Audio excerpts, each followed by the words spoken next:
ئامېرىكا خىتاي سودا ئۇرۇشىدىن خىتاينىڭ كەلگۈسىگە نەزەر. ئاپتورى ئاسىيە ئۇيغۇر. داۋامى.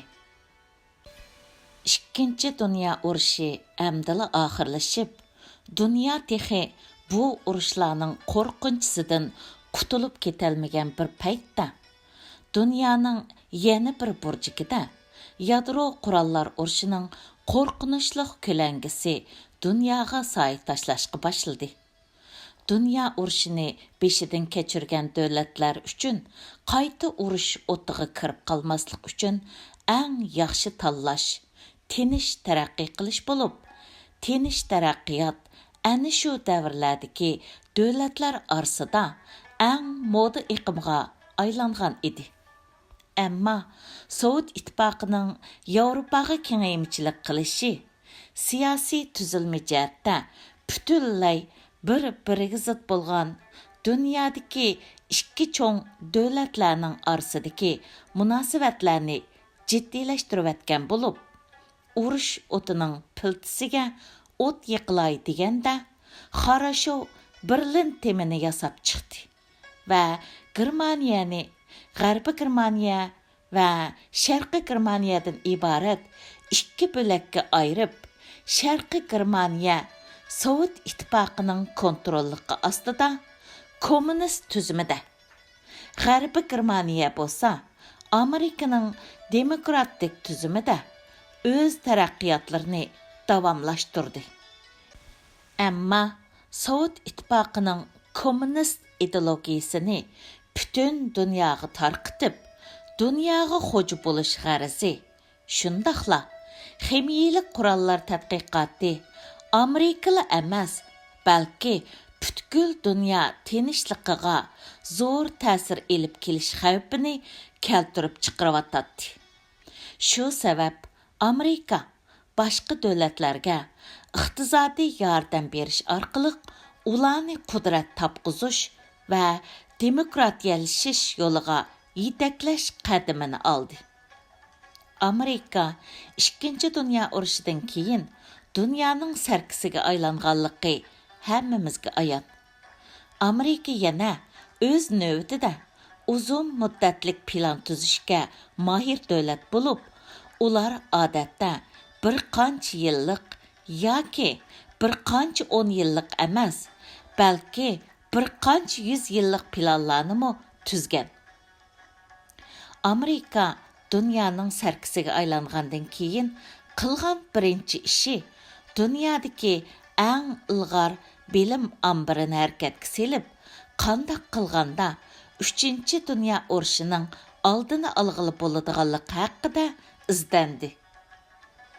Oldingi ikki qatimliq dunyo urushi insoniyatga o'rnini to'ldirg'isiz ziyonlarni elib kelgan bo'lib, agar fan texnika kundan kunga taraqqiy qilayotgan davrda 3-chi dunyo urushi qo'zg'alsa, u haqiqatanmi insoniyat uchun yo'qotish xarakterlik bir urush bo'ladiganligi hammaga ayon. Bu haqda Einsteinmi mundaq degan ekan: "Men 3-chi dunyo urushining qandoq bo'ladiganligini tasavvur qila olmayman. Ammo 4-chi dunyo urushi bo'ladigan ish bo'lsa, cho'qim tosh, kaltaklar bilan bo'ladi." Ya'ni Einstein bu so'zida 3-chi dunyo urushi insoniyatni tosh qurollar davriga boshlab berish mumkin degan yakunni o'tirg'a qo'ygan. Shu davrlarda Amerikaning boylarimi o'z uylarining ostiga ximiyalik qurollarning ta'siridan qutulish uchun alayda qo'g'dinish o'nkirlari yasagan ahvollarmi bo'lgan ekan. Ammo hozir qaraydigan bo'lsak, kishilar uy solganda ximiyalik qurollar hujumidan qo'g'dinish haqida alayda kalliqqa turib yurmaydi. Demak, hozir odamlarning urush ingi ancha yuqori emas desak, xato bo'lmaydi.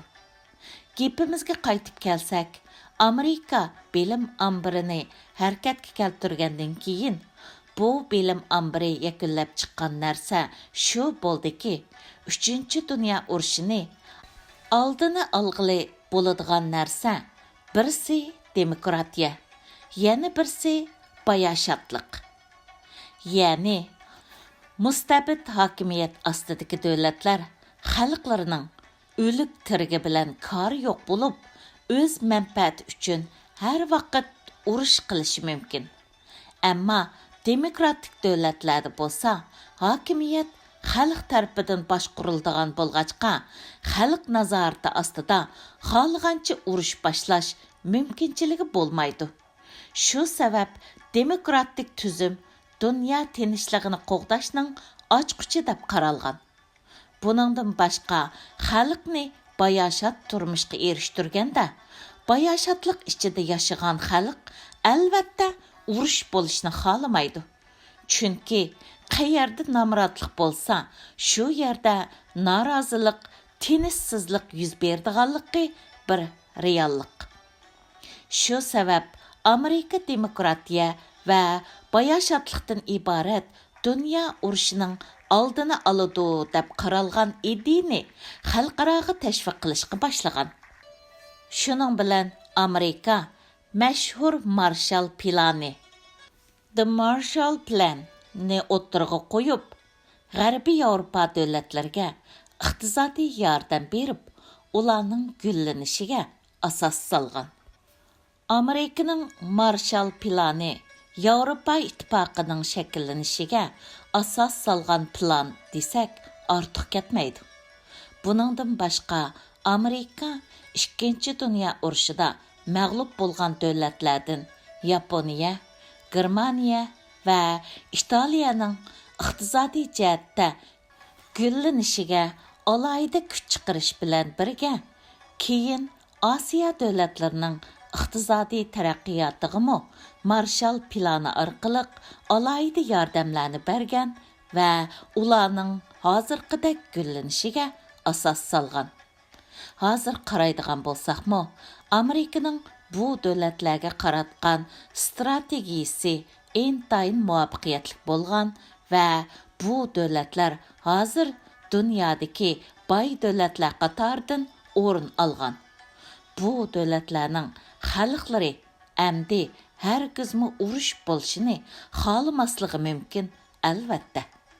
Marshall plani 4 yil davomlashgan bo'lib, bu jarayonda Amerika Marshall planini qabul qilgan davlatlarga 13 milliard Amerika dollari yordam qilgan. Marshall plani oxirlashish bosqichiga kelganda bo'lsa, bu planga qatnashgan zo'r ko'p sondagi davlatlarning iqtisodiy gullanib, xalqlari bayashat turmushga erishgan. Bu jarayonda Yevropa davlatlarimi Amerikaning taraqqiyot tajribalarini tafsiliy egilab, siyosiy tuzilmalarda Amerikaning yo'nalishiga qarab taraqqiy qilgan.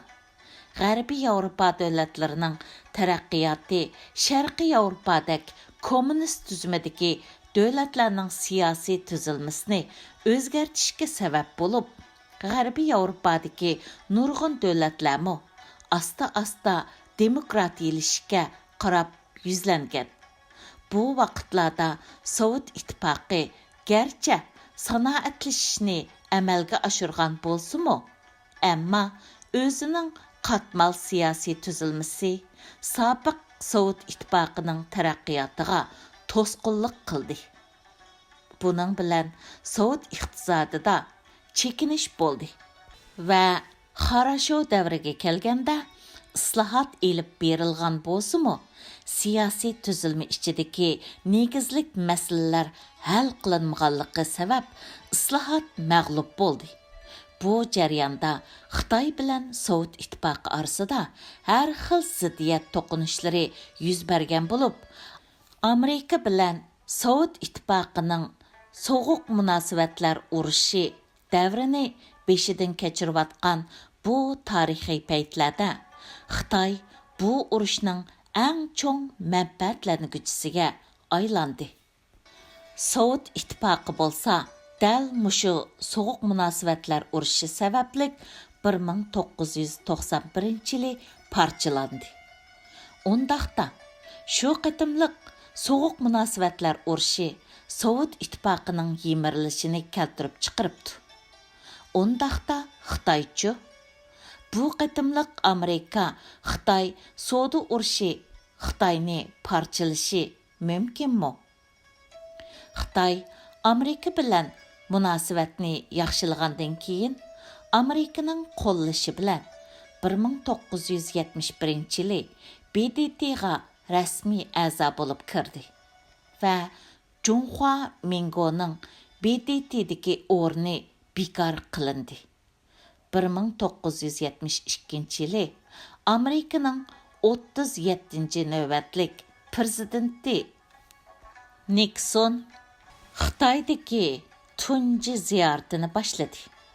Bu ziyorat Xitayning bugungi taraqqiyotiga asos solgan tarixiy ahamiyatga ega ziyorat bo'lib, Xitay Amirika bilan Sovet İttifaqının soğuq münasibətlər urushining eng pallasiga yetgan mezgillarda Xitay bilan Sovet İttifaqının munosabatimi yiriklashish bosqichida bo'lib, Amerika uchun Xitayni yeniga tortish Rossiyadak buyuk bir dushmanga taqobil turishdiki yaxshi tanlash deb qaralgan bo'lsa, Xitay uchunmi Amerikadak kuchlik bir davlat bilan hamkorlik o'rnatish orqali Sovet İttifoqining xavfidan mudofialanish va Xitoyni taraqqiy qildirishning oltin fursati edi.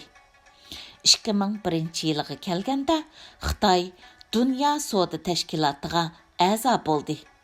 Darvaqa Amirika Xitoyning Dünya Soda Tashkilotiga a'zo bo'lib, iqtisodini taraqqiy qildirsa, xalqlari boy bo'lsa, muqarrar yo'sinda demokratiyalashidi deb ishonch qilgan edi. Albatta, boy bo'lish bilan demokratlashish birli vaqtda ro'yobga chiqadigan undaq oddiy ish emas. Ba'zi davlatlar oldi bilan boy bo'lib, andin demokratiyalashish yo'liga mangan bo'lsa, yana bir qism davlatlar oldi bilan demokratiyalashib, andin boy bo'lgan. Masalan, Yevropa davlatlari Amerikaning Marshall plani ostida avval demokratiyalashib, andin boy bo'lgan bo'lsa, Janubiy Koreya va Tayvan qatorliqlar avval boy bo'lib, andin demokratiyalashgan. Xitoymi albatta ayni yillari intayin namrat bir davlat bo'lib, Amerika Xitoyning Dünya Soda Tashkilotiga a'zo bo'lishiga, kelgüside Xitoy boy bo'lgandan keyin cho'qim demokratiya yo'liga mangdiganligiga ishonganligi sabab yordam qilgan. Ya'ni Xitoy boy bo'lgandan keyin cho'qim demokratlashishi kerak.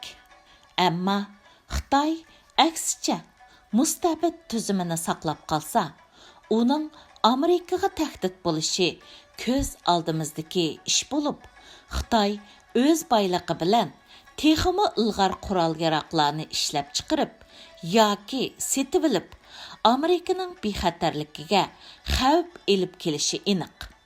Darvaqa Xitoy Dünya Soda Tashkilotiga a'zo bo'lgandan tortib, bugungacha iqtisodida misli ko'rilmagan yuksalish barliq kelgan bo'lsa-mu, ammo siyosiy tuzilmasida kishini cho'chitkidak darajada mustabidlikka qarab taraqqiy qildi.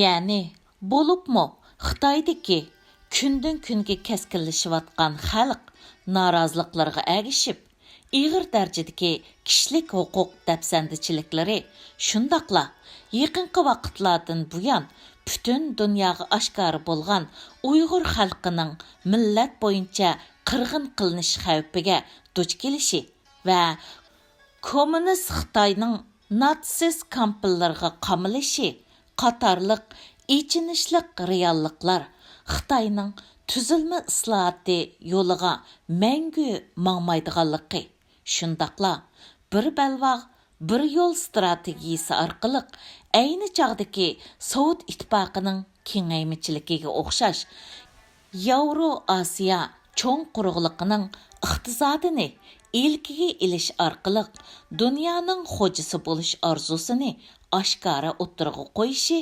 Amerikani cho'chitdi. Darvaqa Avstraliya, Kanada, Amirika va Yevropa ellariga Xitay jasusluq harakatlarining keng ko'lamda tarqalishi va buningga aloqador dilolarning pash bo'lishiga ergishib, Amirika qatorliq g'arb ellari o'z bexatarligiga jiddiy tadbir olmasa, Xitayning yovuz niyatining amalga oshishiga yeshil chiroq yoqib berib, oqibatda g'arb qimmat qarashlarini Xitay kommunist ideyasining dapsanda qilishiga tashlab qo'yish girdoviga berib yetadiganligini cho'nqur to'nib yetdi. Shu sabab bu qitim Amerikaning soda urushi qo'zg'ishi oddiy ma'nodagi iqtisodiy manfaat urushi bo'lmasdan, balki Xitoyning tuzilma islohoti qadamini besish uchun bo'lib, dal mushu sabablik Amerika oldi bilan Xitoyning 2025 planini to'xtatishni soda urushidagi suhbatning sharti qildi. Chunki 2025 plani Xitoyning 19-qurultayda o'ttirg'a qo'ygan alayda plani bo'lib, Xitoy 2025-yilga kelganda dunyo fan texnik sohasiga boshlamchi bo'ladigan plan edi. Darvaqa Amerika Xitoyning bu planini to'xtatish orqali uning dunyo fan texnik sohasidagi taraqqiyotini to'sishni qaror qildi. Buningdan boshqa yana Amerika Xitoyning oldi bilan iqtisodiy tuzilmasini o'zgartirishga qistab, Xitoy hukumatining dunyo savdo bozorlariga qilgan buzg'unchiliklarni to'xtatish orqali Xitoyni butunlay bozor egiligi yo'liga boshlab kelishni maqsad qildi. Shu sabab Amerika Xitoydan yana import bejini tovanlatishni talab qildi. Gerçi dastlabda Amerikaning bu talabi Xitoy ichida zo'r qarshiliklarni maydonga keltirgan va bu haqda Xitoy hukumatining qarshi inkosi alayda kuchli bo'lsa-mu, hozir qaraydigan bo'lsak, bir qancha oylar avval Xitoyda qattiq tashviq qilingan 2025 plani haqida hozir ancha ko'p xabar uchurlarni anglamaydigan bo'ldik. Biz endi Amerika Xitoy soda urushi harpisidagi Amerikaning Xitoydan nimalarni talab qilganligini qaytib birinchi Amerika Xitoy orasidagi soda farqini kamaytirish, ikkinchi Amerikaning mahsulotlari ko'plab import qilinish, uchinchi 2025 planini to'xtatish va davlatning yuqori fan texnik sohasiga beradigan yordamini to'xtatish, to'rtinchi aqliy mulk huquqini qo'g'dash va chet el korxonalari texnikalarini o'tinib berishga majburlamaslik, beshinchi Xitoyning bozorlarini umumyuzlik echib o'tish va chet el korxonalariga qo'yilgan cheklamalarni bekor qilish. Bu 5 talab amaliyleşse Xitayda qandaq oqibatlarning kelib chiqadiganligini biz endi tasavvur qilib baqayli. Mayli Amerikaning bu talablari reallikqa aylansin yoki aylanmasin, navbatda Xitoyning Amerikaga tahdid hisoblanganligi bir haqiqat. Amerika Xitoy orasidagi savdo urushimi bugünkidek Xitoyning Amerikaga eksport qiladigan barliq mollariga boj qo'shib olganidek, nurg'un kishilar yuz berishga ancha ishonch qilolmagan bu ishlar ko'z oldimizda yuz beryotidi. Mana bugun Trump yana Amerikaning Xitoyga bo'lgan maydonini ochiq ifodalaydigan vaqt keldi. Bizning kozirlarimiz texi tugigini yo'q degandek so'zlarni qilgan bo'lib, Trumpning Fox televiziyasining ziyoratini qabul qilganda degan bu sözləri xalqara medialarda күчлük g'ulg'ul qo'zg'ash bilan birga aslida Amerikaga suhbatlashish uchun barmoqchi bo'lgan Xitoy amaldori Liu Hening Amerika safari amaldan qoldirilgan. Demak, Trumpning qattiq pozitsiyasi ostida Liu Hening Amerikaga berib suhbatlashishidan yaxshi natija chiqishga Xitoy hukumati ishonch qilolmagan edi. Demisimi, navbatda soda urushi sababli Amerika iqtisodida alayda ahvollar ko'rilgani yo'q. Buning aksicha iqtisodida yuksalish ko'rilib, Trumpning bu soda urushini xotirjam qilishiga foydali sharoitlarni hozirlayotdi. 21-sentabrdagi bir yig'ilishda Trump xalqqa so'z qilib, Xitoy o'tgan yili bizning davlatimizdan 500 milliard dollarni elib ketdi. Jungoni qayta qurib chiqqani Amirika. Biz endi bu ahvolni o'zgartiryapmiz. Agar Xitoy qarshilik ko'rsatadigan bo'lsa, bizning Xitoyga taqobil tura oladigan ko'zirimiz intayin ko'p degan. Undaqda Amirika Xitoyning barliq mahsulotlarga bajni o'stirib bo'lgandan keyin yana qaysi ko'zirni ishlatishi mumkin? Bu haqda navbatda o'xshamagan qarashlar mavjud bo'lib, ba'zilar balkim Trump hukumati Xitoydan elinadigan bajni 45% ga o'stirishi mumkin desa, yana ba'zi analizchilar Amerika Xitoyni harbiy, iqtisodiy va siyosiy jihatlardan har xil usullarda qiyin ahvolda qoldira oladi deb faraz qilishmoqda. Maqsadga kelsak, bu qitimliq Amerika Xitoy soda urushida Amerika izchil ustunlikni egallab keldi. Garchi Xitoy Amerikaning boj qo'shib elishiga qarta dastlabda tish tirnoqimiz bilan qarshi turamiz degandek qattiq pozitsiyada bo'lgan bo'lsa-mu, toki bugunga qadar tish tirnoqlari tugul mush pashvalarini atalig'ini yo'q. Yaqindan buyon Xitoydan chiqayotgan xabarlardami, Xitoydagi chet el korxonalarining ko'plab Xitoydan chekinishga boshlaganligi haqida xabarlarni ko'ryapmiz. Chunki Amerika Xitoyning mahsulotlariga bajni o'stirgan ekan, Xitoydagi chet el korxonalarining bozori kasatlashidi degan gap. Ya'ni korxonchilar Xitoydan chekinib, korxonalarni Amerikaga yo'tkab ketishi ular uchun eng yaxshi tanlash bo'lib qoladi. Undaqda Xitoyda zo'r turkumdagi chet el korxonalarining chekinishi sababli ishsizlar maydonga keladi.